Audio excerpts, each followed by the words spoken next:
Welcome to Living Embodied, reclaiming our body as safe, sacred, and sovereign space.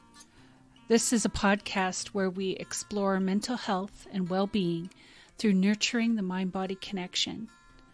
I'm your host, Sydney, and after a bit of a hiatus, I'm delighted to be back with a new podcast offering.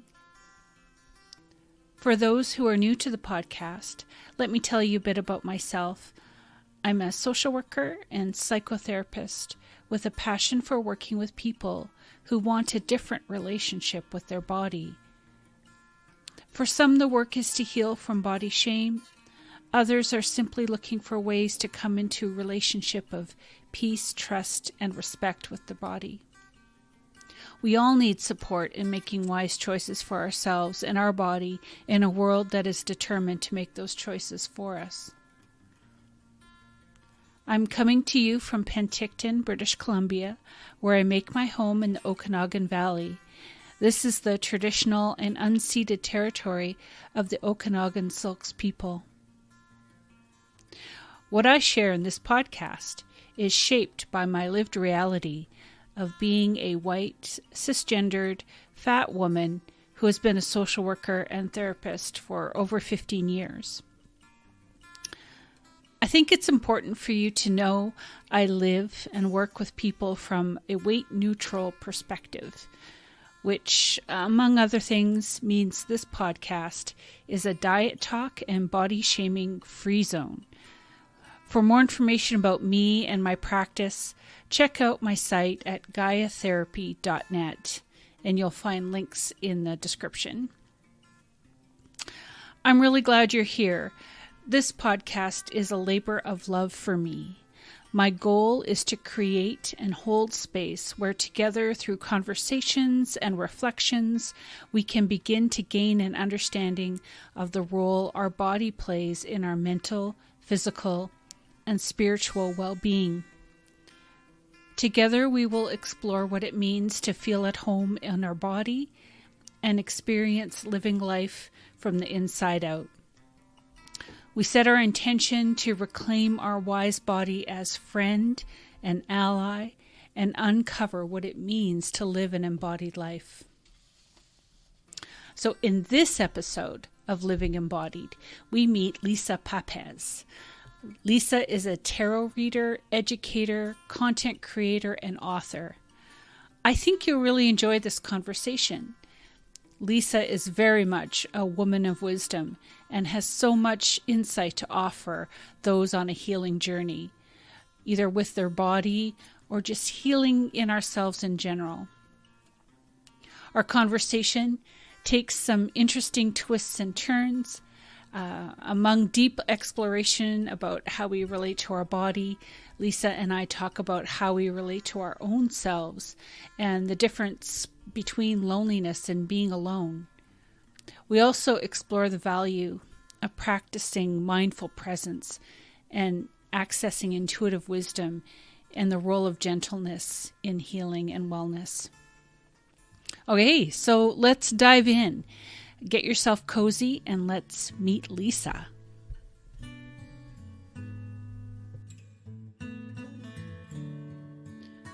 Well, hello again.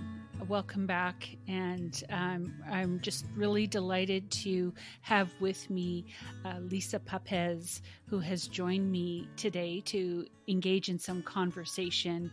And Lisa, welcome to Living Embodied.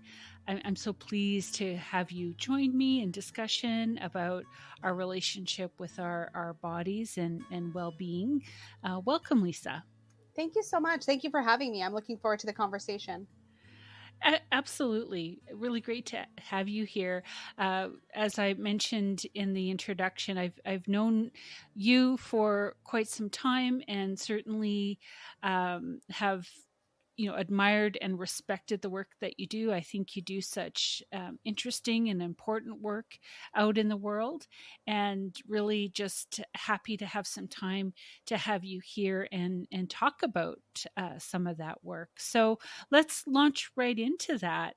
I invite, would you like to tell us a little bit about yourself and the work you do by way of introduction? Sure. I've done, gosh, I feel like since I was maybe in my early 20s, I've been on a path to do work around just self-worth as a general topic, and that's taken Mm-hmm. a number of forms, right? I Mm-hmm. have done a lot of spiritual work around self-worth, and eventually that led me to yoga and to Right. explore the body and self-worth through yoga. I became a yoga teacher, really specializing in all types of bodies, aging bodies, bodies Mm-hmm. that have hurt, that have pain, bodies that are Right. different sizes and shapes. And so Right. I launched body positivity yoga and taught yoga as the fat yogini for years and had a marvelous Right. Oh, so experience with that. wonderful. It was Yeah. it was a really, really powerful journey because yoga was really what initially healed my relationship with my body. So that Right. sort of led me down the path of self-worth. I eventually went on to take that work in different directions. I wrote a book. I became a Mm-hmm. tarot teacher, tarot reader, and I do a lot of educating around basically self-worth is in everything I do. So that's like my main thing, Mm-hmm. the thread that connects it all.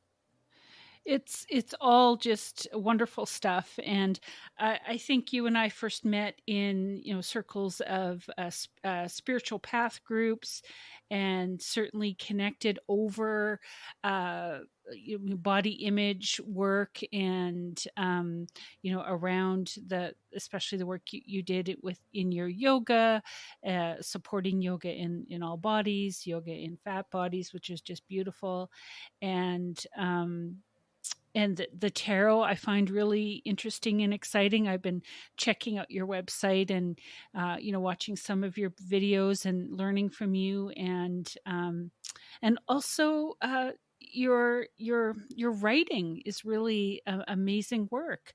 I hope we Oh, can talk a little bit about your book, The Self-Worth Path, which I've really been enjoying. When did you put that out into the world? oh goodness. I think I put it out in 20, I'd have to actually look. 2020, it looks like just before the pandemic, Right, which is how right, we track time now. right. But it Yes, took me out quite a while to get to the point where I could release it. I probably worked on the book for about 5 years in total. right, Yeah. right.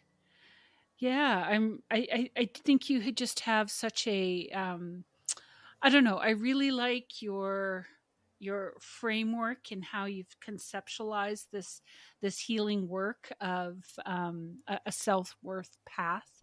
And oh, that's a challenging title to say, actually, the self worth Yes. path.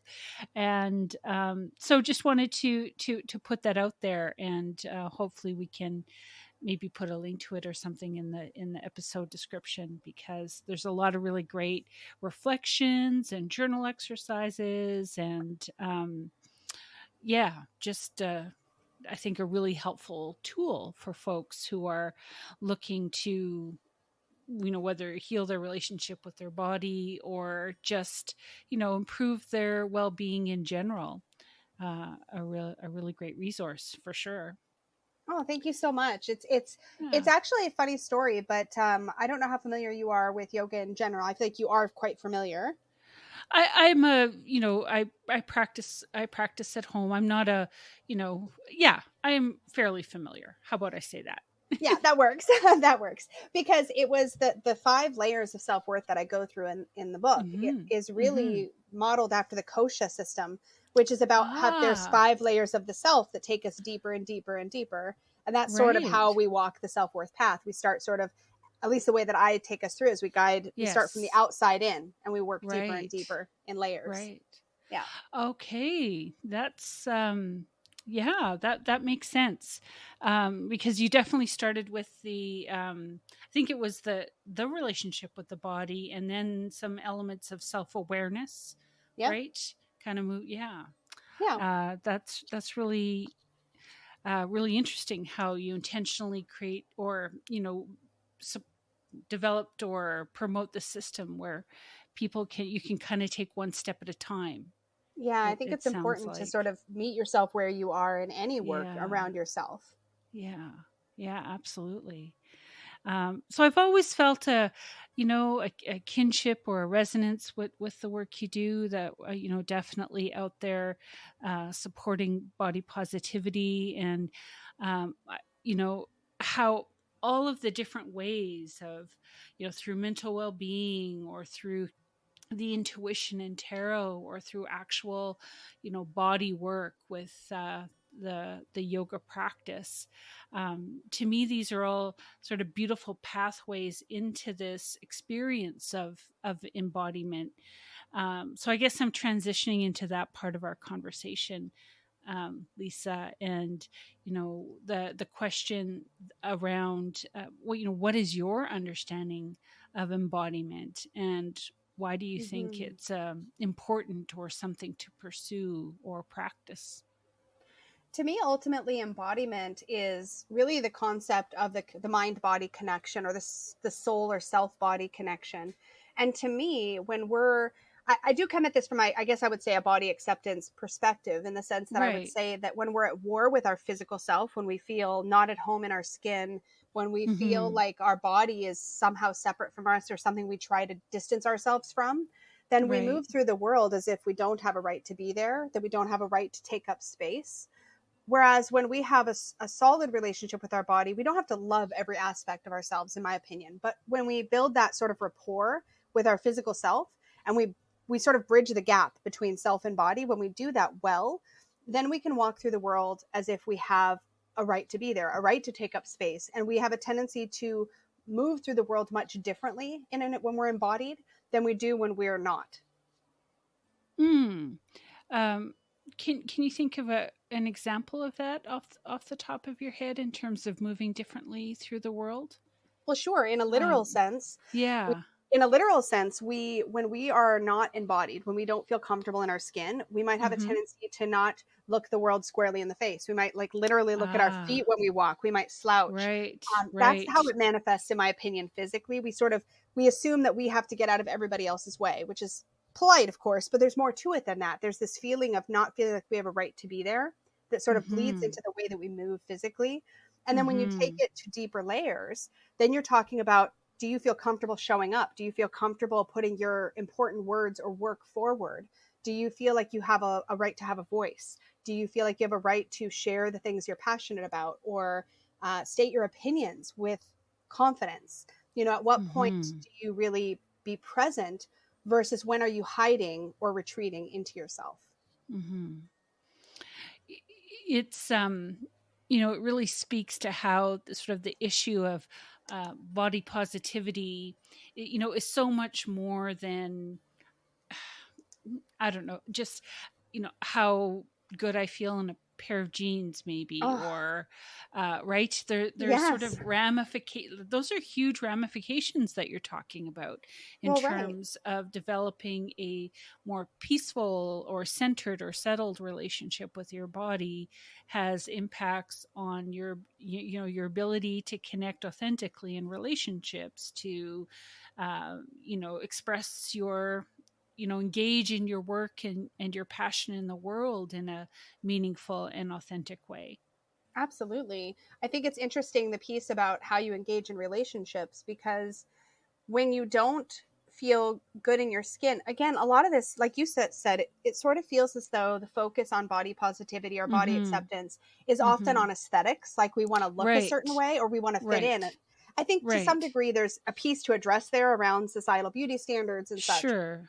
But when you Sure. get a little deeper, you realize that when we feel like we are not, when we don't inherently belong, because we feel like there's something wrong with us, when we have this sort of Yeah. disjointed relationship with the self, what ends Yeah. up happening is that we don't advocate for our needs, we don't advocate for our own happiness, we don't engage in relationships that are nourishing. We accept things that we shouldn't accept for ourselves, because we feel like Mm-hmm. it's the quote unquote best we can get. There's so many layers to Mm-hmm. how this works, at least that I've Mm-hmm. experienced working with either yoga clients or tarot Mm-hmm. clients. And that's Mm-hmm. the whole point of why I feel like it's important to start with the body, because if you Mm-hmm. can build rapport there, Mm-hmm. everything else gets just that much easier to work on. Mm-hmm. Mm-hmm. For sure. For sure.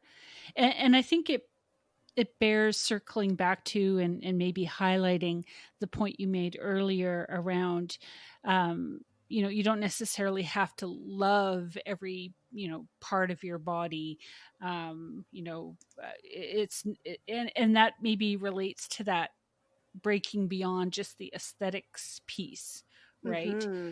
I may never fully appreciate my size Right. for some reason, right? I might Mm-hmm. be able to come to a place of at least not sort of actively hating or healing shame, but it Mm-hmm. might just be that, yeah, in my life I might have preferred to have different thighs.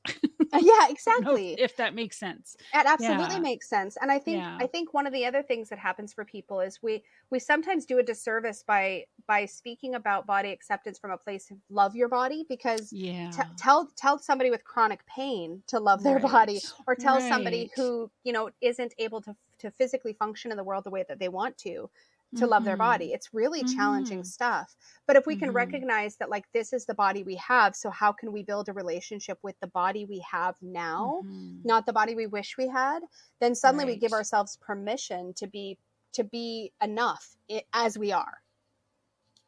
Wow. Absolutely.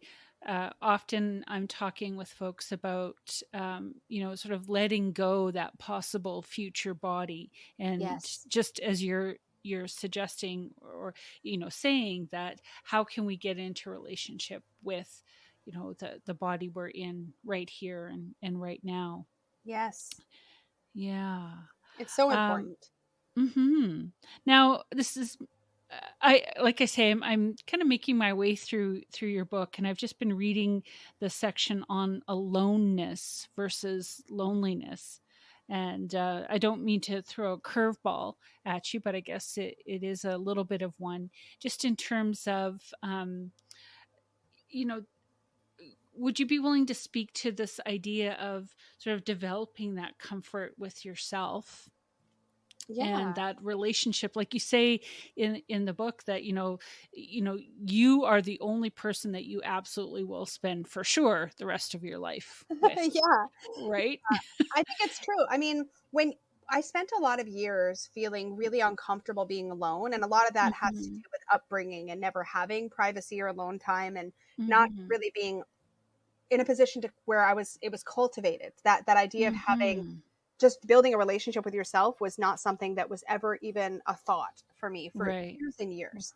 Right. And for me, that also represents, or shows up, I should say, in my attachment patterns with partners or even with Hmm. friends, and the anxious way, like I would constantly need reassurance that somebody's not going somewhere, or that, we're Right. present together. And so there's a real codependent pattern that I think builds up for those of us who don't know how to have a relationship just with ourselves. So that section in the book, the step about getting comfortable with being alone, is Yeah. really pertinent to those of us who are kind of uncomfortable in quiet. Like, maybe when we're alone, we Right. always distract ourselves with TV Right. or books or games or something. And we just don't know how to be with our own thoughts and with our own feelings. We're always kind of looking for some sort of external source of validation or worthiness. And that Hmm. piece about learning to be alone and comfortable in aloneness is a really great building block for eventually getting more comfortable with your thoughts, your feelings, your Hmm. experiences, the ability to process those. It's a really Hmm. important piece that some of us, not all of us, really struggle with. And I was one of those. So it was Yeah. important that I have that in there. Well, it was really interesting for me because I think it definitely, I could see that there is more growth that I can do in that area, that, the amount of distractions that I rely on. And it was quite funny, Lisa, because when I was sitting down to read, I normally do have some, music playing Yep. in the background, and I was feeling actually a little, it was distracting me, so I turned it off. And then I moved into that section of your book, which That's was, amazing. I kind of felt kind of, I was like, yay, okay, Oh, you got there's there on your something own. I can build on that, right? Yeah, I can work with that. So that's so um true. Yeah. and I can only suspect that if we sort of work towards that, at least more peaceful relationship with our body, we might have an easier time kind of settling into that sort of more centered space, Absolutely. because that's Absolutely. one less thing we're maybe needing to distract ourselves from, right? That's right. We're often running away from something. We're avoiding Right, something. right, right. Yeah, absolutely. Well, is there anything else you wanted to say about embodiment in particular? Perhaps how it, other ways that might come into play with your work? Well, actually, I was just thinking about that. It's interesting. The idea you touched on it earlier about, and we both kind of spoke about the idea of being present, like not being in the Mm-hmm. future and not being in the past. And this is Mm-hmm. actually a real cornerstone of the way I do work with tarot clients, actually, Right. which is interesting because a lot of times when we come to tarot or to a form of divination, we're looking for answers about the future. But the Right. process of unpacking where you are right now and your trajectory and where you're headed, you get the most significant value from that experience if when you're in that experience, whether you're pulling cards for yourself or whether you're talking to a trusted friend or you're getting a reading or whatnot, you get the Mm-hmm. most value from that experience when you're really physically present in the present, when you're really in your body, when you're really here Mm-hmm. right now, and Mm-hmm. not sort of disassociating, not sort of checked out of the experience because you're just waiting for an authority to tell you the truth about yourself. And I think that when we're present, when we're really in the self, which to me is a part of embodiment, it's having that strong connection. When we're in the present, we have this opportunity to absorb so much more wisdom, whether it's from internal or external or both at the same time, ideally, is what's happening. We're able to sort of have that connection with ourselves or with another human or whatever we're doing, right? That makes, there's a saying that I've heard in, counseling or psychotherapy circles where we are encouraged to stay in the chair, right? Which Mm-hmm. is, I think, is what you're talking about. Like, if Yes. we really want to be a support to the people we're working with, it's that being fully present, and invariably sometimes thoughts pop in your head like, oh, I got to remember to go get eggs, Right. whatever the Yeah. thing is. I don't know if we can ever fully be, 1,000,000% present all the time, but Right. generally, for the most part, allowing yourself to be in your body, to be fully present. And you're saying that even in doing work that might be about, perhaps thinking about the future or where I'm going, it's more helpful to be in my body and to be fully present when engaging in that. Yeah, and in fact, when I do client readings Mm-hmm. for the people that I work with, I Mm-hmm. guide my client every single time through just a simple breath practice of just breath awareness Okay. as Right. a point of feel the fact that you're breathing, because that's the easiest and simplest way I've found over the years to bring you Mm-hmm. into the present moment, because the breath is always happening right now. So I always Mm-hmm. guide my clients to come into the breath, not to change or judge the breath or do any specific activity, but just to Right. notice that your breathing is such a powerful way to get you anchored in the present. And so I'll do that with clients, and I'll also invite them to notice sensations between, just simple sensation between their body and whatever they happen to be touching. So like feet on Right. floor, hands on Right. table, whatever. And it's so powerful for me as I'm guiding my client through that practice. I'm also, of course, bringing my own awareness to those same places. And it's Sure. transformative how it changes the experience. Wow. Yeah. Well, and it's like, as you were describing that, I'm feeling myself, Do do it. that. You almost can't help And it, right? As soon as you hear it, no. you're automatically like, oh, right, I'm breathing. Oh, right, I'm Yeah. touching something. Yeah. Simple. And I can feel perhaps my heart rate getting just a little, more relaxed, and feeling, a little more comfort from maybe the stress of hosting a conversation, and, doing that kind of thing. So thank you for Yes. those examples. I think that Oh, that's really helpful in probably many situations that we may find ourselves in, right? yeah. Just those uh, opportunities to come back into ourselves and be fully present. um, Yeah, they're very, very helpful. yeah. Now, when I reached out to you, I mentioned that, I sort of have these topics that I've been going through, as I've been going through the year, and the one that was associated with August, as we're winding it down, was gentleness. Mm-hmm. And I invited you to think about, gentleness, and why it might be important when it comes to our self-worth and relationship with our body. So I'm wondering if you have any thoughts on that to share. Sure. I mentioned earlier that one of the really important qualities of any of the work that I do, whether it's self-worth or yoga or whatever it is that we meet ourselves where we are. And to me, this is the quality of gentleness and of giving ourselves grace. This idea that we don't have to be perfect. We just recognize where we are. And then we have a moment of gentleness and compassion for that spot.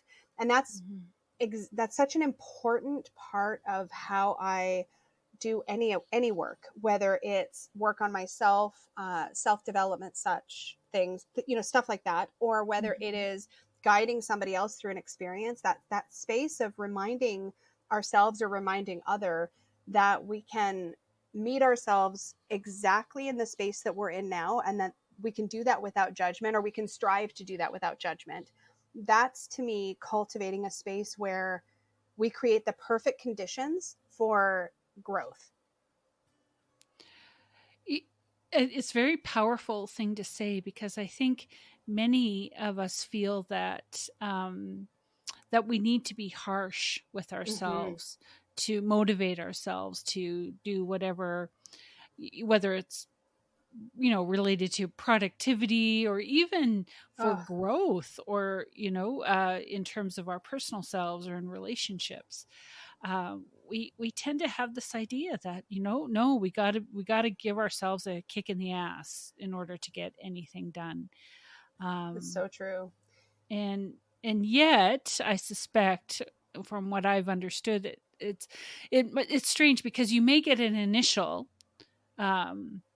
bit of momentum from engaging your harsh inner critic, but I don't think it's very sustainable. It's not sustainable. It's how we crash and burn, right? I like to call it the wee splat, right? We go wee, we're like on a roll, and then we crash, right? It's kind of like the tick, tick, tick up of a roller coaster. Like, you think you're gaining momentum, and sure, you might, but it's short and it's fast bursts of momentum. And what I find when we engage that harshness to sort of kick our butts, there can be power in that. But when we do that, we often are more likely to put ourselves in a position where we're kind of falling apart at the edges, because we're not giving ourselves the space to actually expand.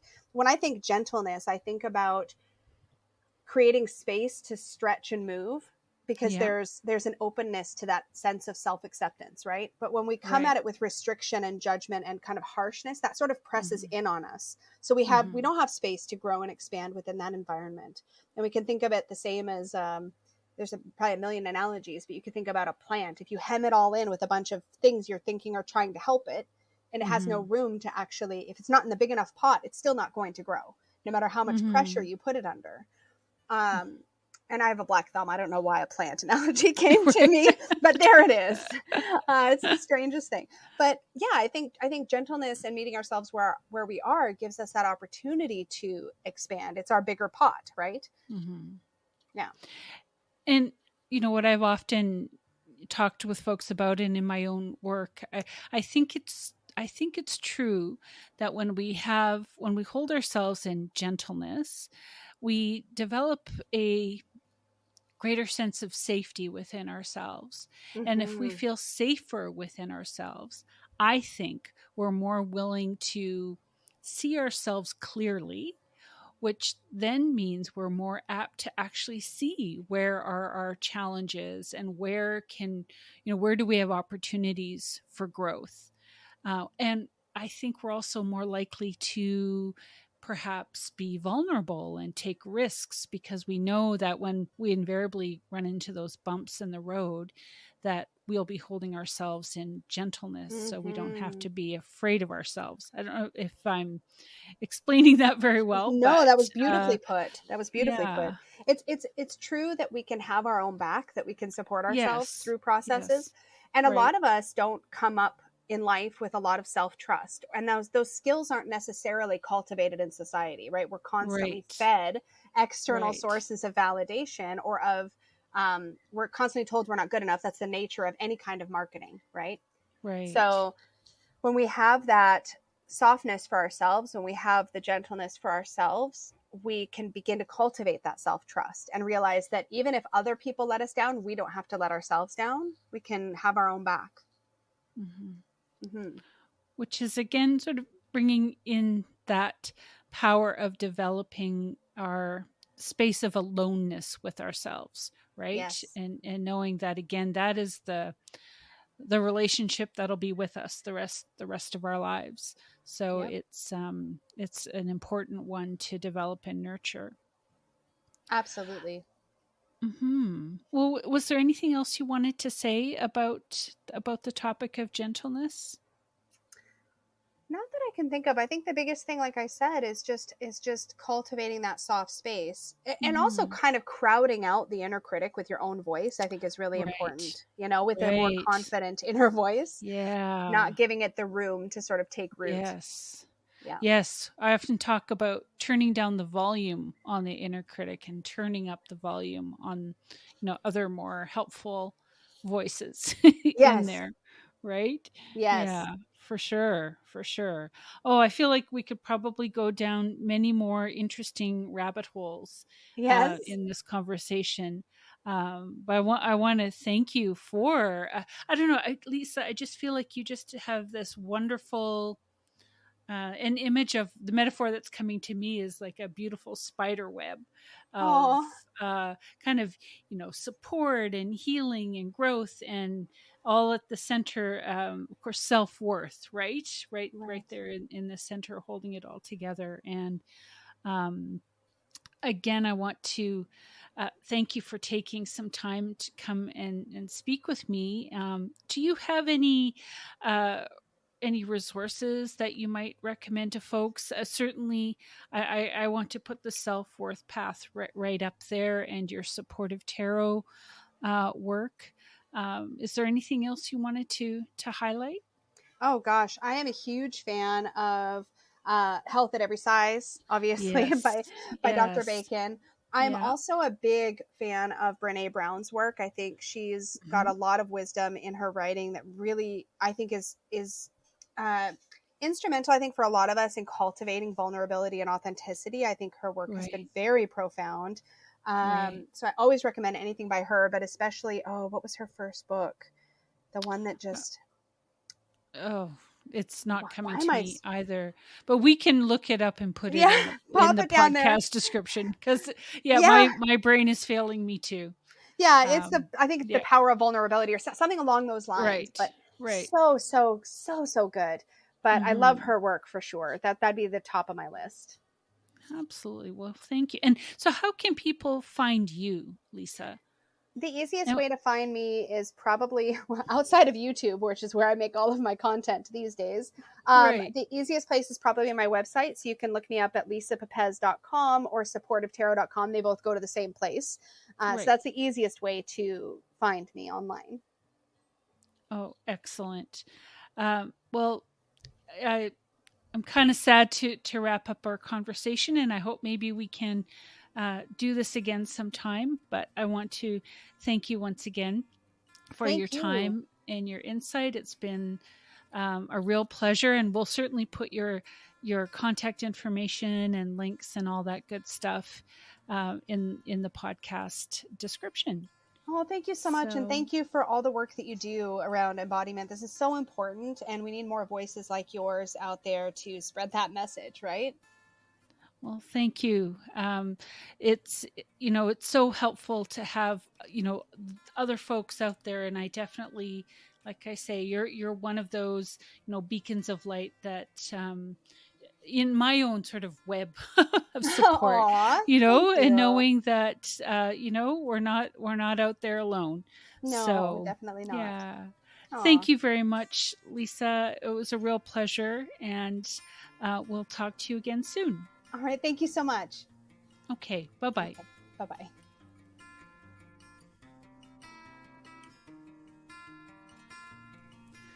Hello again.